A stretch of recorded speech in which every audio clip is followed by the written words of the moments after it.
If you cannot open Amazon whole service, there's a few fixes you can try. First thing is to use the Amazon Shopping app. There's nowhere else where you can access Amazon Whole. You can't use your PC, you need to use your smartphone and Amazon Shopping app. The next thing, and the reason why you may not be able to access it, is your region settings on Amazon shop. And right here, if we change to United Kingdom and try to browse the Amazon Whole,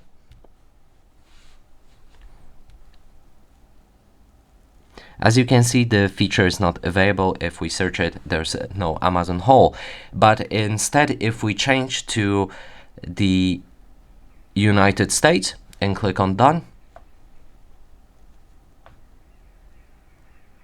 then we should see Amazon Whole service without any problem.